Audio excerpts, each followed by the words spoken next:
ক্ষমতায় এসে একের পর এক চমক দিয়ে যাচ্ছেন প্রধানমন্ত্রী তারেক রহমান। নিজের প্রোটোকল কমানোর পাশাপাশি শনিবারও অফিস করার সিদ্ধান্ত নিয়েছেন তিনি। এর মাধ্যমে বাংলাদেশের রাজনৈতিক ইতিহাসে এক নতুন সংস্কৃতির জন্ম দিয়েছেন নতুন প্রধানমন্ত্রী। সেই সঙ্গে তারেক রহমান নিয়েছেন আরও কিছু চমকপ্রদ সিদ্ধান্ত। আরও জানাচ্ছেন শেখ ফরিদ।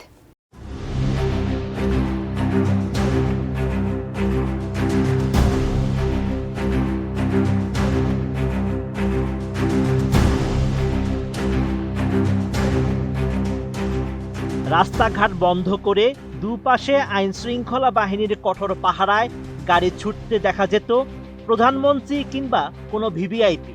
তবে সেই প্রথা ভেঙে এবার দেখা গেল ভিন্ন এক পরিবেশ।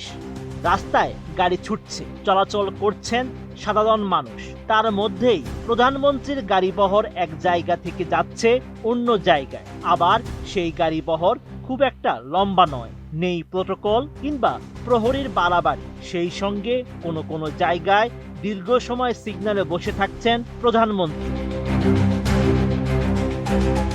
বাংলাদেশের এই চিত্র যে একেবারেই অচেনা তা নয়। এর আগে স্বাধীনতা উত্তর বাংলাদেশে মন্ত্রিসভার সদস্য তাজউদ্দিন আহমেদের কথা শোনা যায়। তিনি মন্ত্রী থাকাকালীন বাইসাইকেলে অফিসে যেতেন। তবে এর মধ্যেই কেটে গেছে বহু বছর।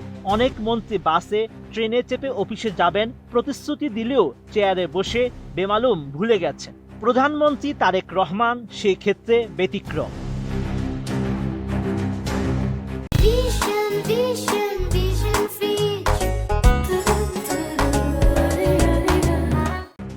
ফেব্রুয়ারি সকালে রাজধানীর গুলশান এভিনিউয়ের বাসা থেকে রওনা হয়ে তারেক রহমান নিজ গাড়িতে সচিবালয়ে যান। সকাল 8টা 34 যাত্রা করে 4টি ট্রাফিক সিগন্যালে লাল বাতি জ্বলে উঠলে গাড়ির নিয়ম মেনে থামে।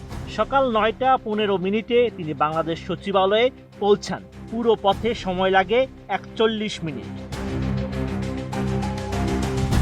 এ বিষয়ে প্রধানমন্ত্রীর অতিরিক্ত প্রেস সচিব আতিকুর রহমান রুমন জানান, তিনি ব্যক্তিগত গাড়ি, নিজস্ব চালক ও নিজের কেনা জ্বালানি ব্যবহার করছেন। প্রধানমন্ত্রীর বহরে থাকা 13 থেকে 14টি গাড়ি কমিয়ে 4টিতে নামিয়ে আনা হয়েছে। পাশাপাশি চলাচলের সময় সড়কের দুই পাশে পুলিশের সারিবদ্ধ অবস্থান বাতিল করা হয়েছে।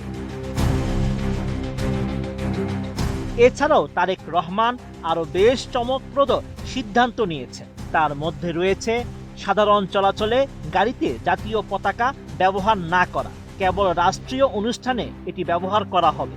মন্ত্রিসভার বৈঠকেও অধিকাংশ সময় প্রধানমন্ত্রী কার্যালয়ের পরিবর্তে সচিবালয়ে আয়োজনে সিদ্ধান্ত নেওয়া হয়েছে, যাতে ভিআইপি চলাচলের কারণে জনভোগান্তি কমে।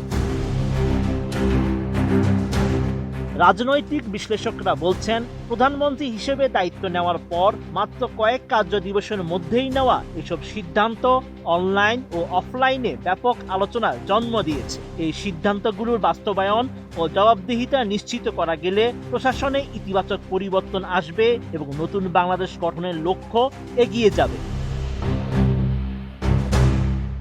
Sheikh Farid, ATN news.